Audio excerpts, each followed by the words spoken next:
Salut et bienvenue sur Point RH. J'espère que vous êtes déjà abonné à mon réseau Point RH sur YouTube, Facebook, Instagram et TikTok.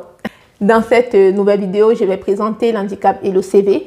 Lorsque vous êtes une personne porteuse d'un handicap, c'est recommandé de parler de votre handicap lors de l'entretien d'embauche. Bon, après, ça dépend si l'handicap est visible ou pas, parce que si votre handicap est visible, naturellement, vous allez en parler lors de l'entretien d'embauche pour voir au niveau du poste les aménagements qu'il y a à faire. Après, si votre handicap n'est pas visible, c'est quand même recommandé de parler, de présenter votre handicap lors de l'entretien d'embauche.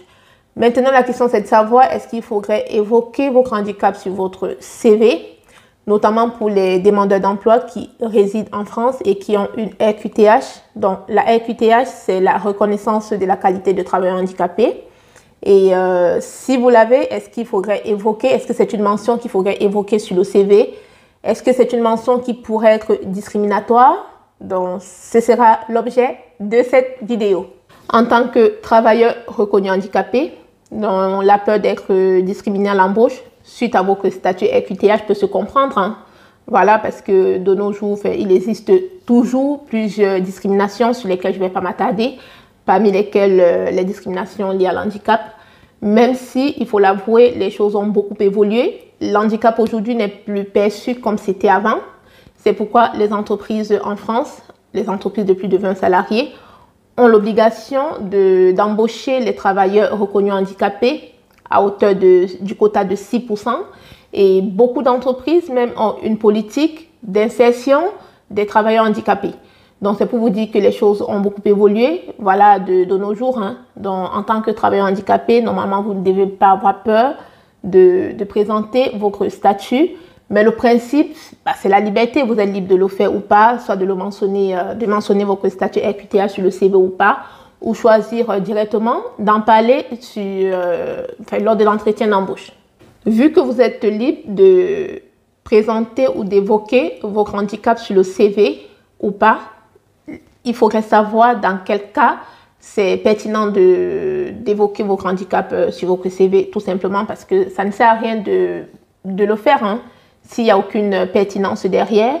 Donc, je dirais, vous pouvez présenter votre handicap sur votre CV si vous projetez que votre handicap pourrait être un frein dans votre travail.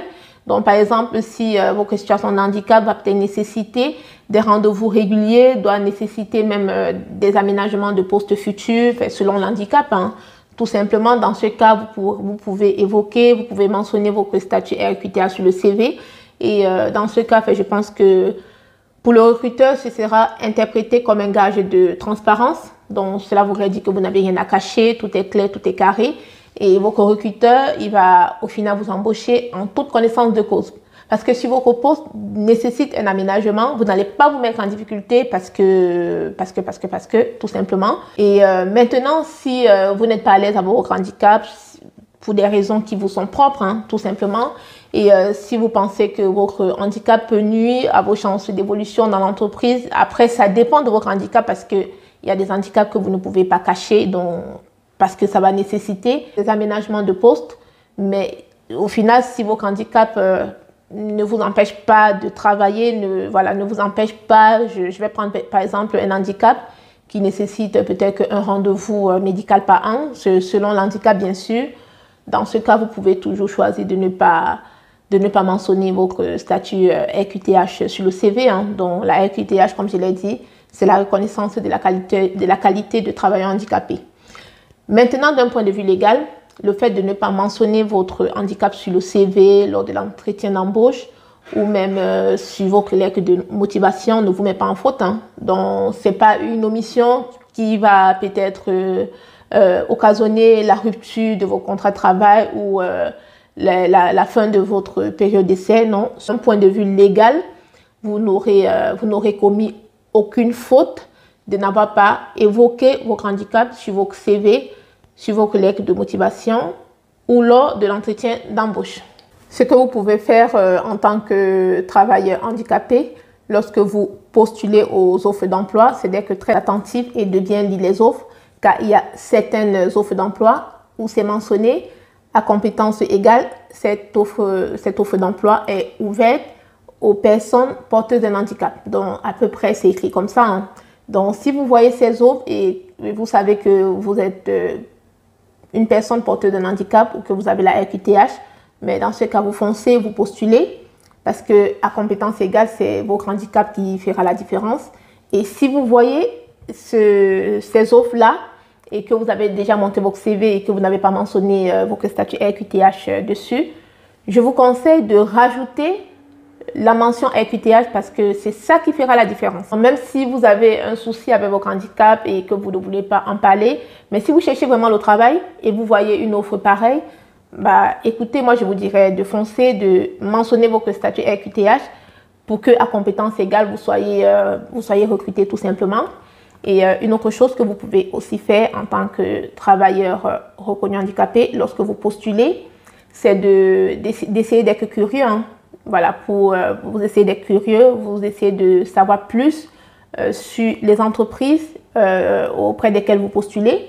Et pour en savoir plus sur ces entreprises-là, vous allez sur leur site, dans la rubrique Nos valeurs, dans la rubrique Pourquoi nous rejoindre, sur les démarches RSE. Voilà, donc sur les sites des entreprises, il y a quelque chose comme ça où l'entreprise met en avant ce qu'elle fait de différent par rapport aux autres entreprises.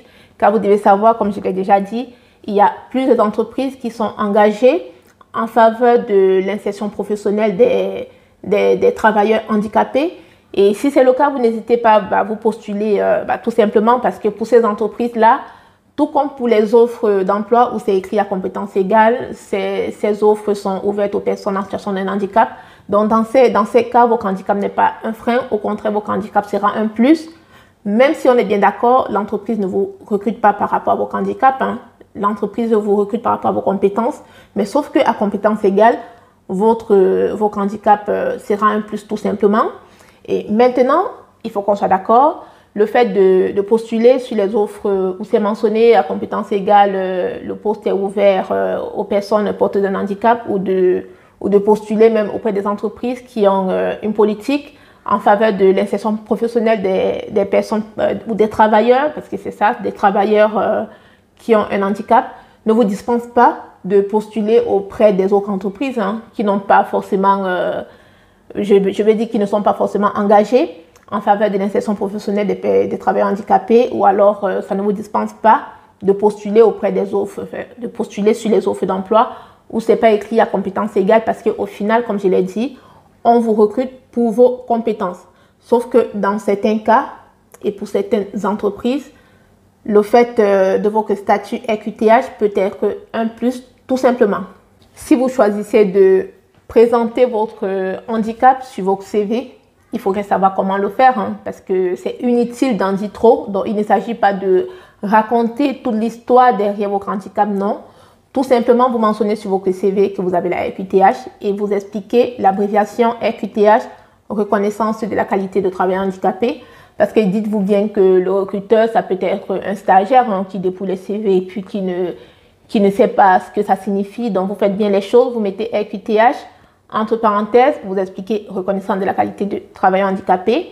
Et vous pouvez également mentionner sur le CV selon votre handicap, si vous avez besoin d'un aménagement de poste, hein, tout simplement. Et ça, vous mentionnez vite fait, hein, vous n'en faites pas trop. Voilà, vous n'êtes pas dans l'exagération. Voilà, et vous mentionnez s'il s'agit d'un aménagement au niveau matériel ou un aménagement au niveau des horaires.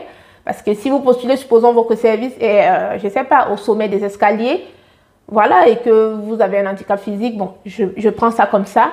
Ou alors, si vous avez mal aux yeux, il faut qu'on vous installe quelque chose devant votre écran. Donc, selon l'handicap, pour être confortable quand vous allez travailler, vous pouvez mentionner vite fait sur votre CV si vous avez besoin d'un aménagement. Tout comme je parle aussi d'un aménagement des horaires, parce que si vous avez des rendez-vous réguliers à l'hôpital ou si c'est une infirmière qui arrive le matin, ça, vous pouvez mentionner vraiment vite fait, hein, sans rentrer dans l'exagération, parce que au final, vous ne devez pas présenter votre handicap comme quelque chose de négatif, non. Vous ne ressortez pas de la pitié, non, parce qu'au final, si l'entreprise vous recrute, elle va vous recruter d'abord pour vos compétences, hein. Voilà, parce que vous avez un cerveau, vous avez un handicap, oui, mais au final, elle va vous recruter pour vos compétences, pour ce que vous allez lui apporter, parce que les entreprises sont capitalistes. Donc, si au final vous recrutez, c'est parce que vous avez un plus que vous pouvez lui apporter. Si malgré toutes les bonnes raisons de présenter votre statut RQTH sur le CV, vous ne souhaitez quand même pas le faire, vous avez peur d'être discriminé, et que ça peut se comprendre. Hein. Donc voilà, ça peut se comprendre. Sachez que vous pouvez présenter votre handicap par des sous-entendus. Et dans ce cas, vous pouvez par exemple mentionner sur votre CV dans la rubrique les loisirs, tout en bas du CV, que vous pratiquez un handisport. Donc l'handisport, c'est un sport qui est pratiqué par les personnes porteuses d'un handicap. Donc ça, si vous le mettez sur le CV, je pense que ça mettra la puce à l'oreille du recruteur. Et je précise aussi, entre parenthèses, que lorsque vous choisissez, par exemple, de mentionner votre handicap sur votre CV, vous ne le mettez pas en haut de votre CV en caractères majuscules, parce que l'entreprise ne va pas vous recruter parce que vous êtes un travailleur porteur d'un handicap ou un travailleur qui a la RQTH. Donc, il faut le mettre, voilà, comme je l'ai dit, avec des sous-entendus. Hein. Vous mettez que vous pratiquez un handisport, ou alors vous mentionnez toujours en bas du CV que vous êtes membre d'une association de personnes handicapées selon l'handicap. Donc, ce sont des petites choses qui peuvent mettre la puce à l'oreille du recruteur et lui faire comprendre que vous êtes une personne qui porte un handicap, tout simplement. Tout comme vous pouvez choisir de mentionner votre statut de travailleur handicapé dans la lettre de motivation.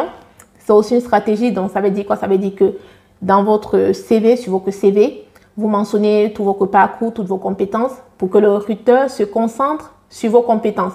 En fait, qu'il ne soit pas influencé par votre statut de travailleur handicapé. Voilà, ça peut être aussi une façon de voir les choses, une façon d'être objectif, tout simplement. Et là, quand il lira la lettre de motivation, il verra que voilà, vous êtes un travailleur porteur de la RQTH.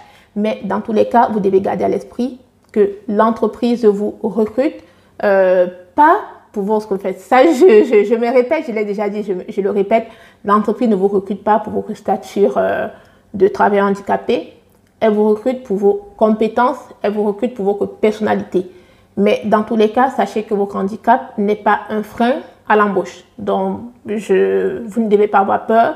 Je ne sais pas de parler de votre statut de travailleur handicapé, que ce soit sur le CV ou sur la lettre de motivation ou lors de l'entretien d'embauche, parce que votre handicap n'est pas un frein. Si vous êtes travailleur handicapé et une entreprise vous recrute, elle ne vous fait pas, je vais dire, c'est pas le monde, elle vous recrute parce que vous avez quelque chose à lui apporter. Et enfin, pour finir, si vous décidez de présenter, d'évoquer votre handicap sur le CV, ça je l'ai déjà dit, mais je me répète parce que c'est très important si vous souhaitez parler de votre handicap sur le CV, de ne pas le faire de façon visible, en gros caractère, en haut du CV. Non, parce que le CV, c'est un récapitulatif de vos expériences, de vos compétences, de votre parcours professionnel. Et l'handicap, ce n'est qu'un plus à égalité de compétences. Donc, si vous choisissez de parler de votre handicap sur le CV, soit, je l'ai dit, vous le faites avec des sous-entendus, vous pratiquez un handisport, vous faites partie d'une association de personnes handicapées selon l'handicap, ou alors en bas du CV, dans la rubrique divers, vous mettez que vous avez la RQTH en expliquant la définition, reconnaissance de la qualité de travailleur handicapé. Donc ça, c'est très important parce que l'entreprise doit sentir qu'elle vous recrute pour vos compétences et non parce que vous avez un statut RQTH, non. Et vous devez garder à l'esprit aussi que c'est lors de l'entretien d'embauche que vous allez vous étendre. Hein. Même si sur le CV, si vous le voulez, vous pouvez préciser l'aménagement de poste par rapport à votre handicap, tout simplement que ce soit un aménagement matériel ou un aménagement des horaires. Mais sinon, ce n'est pas obligé. Vous pouvez faire ça lors de l'entretien d'embauche. Vous définissez tous les contours autour de votre prise de poste éventuelle, tout simplement. Et j'espère que cette vidéo vous sera utile hein, si vous êtes un travailleur reconnu RQTH ou si vous êtes un travailleur porteur d'un handicap, parce que la RQTH, c'est plus en France. Dans d'autres pays, je ne sais pas le dispositif autour de l'insertion professionnelle des travailleurs qui ont un handicap. Donc, j'espère que cette vidéo vous sera utile. J'espère que cette vidéo va vous permettre de réussir dans vos démarches de recherche d'emploi. Donc, si vous n'êtes pas encore abonné, je vous invite à vous abonner à ma chaîne YouTube et à mon réseau .RH de façon générale. Et je vous invite aussi à recommander mes vidéos, à les partager, à les liker et je vous dis à très bientôt sur .RH. Ciao!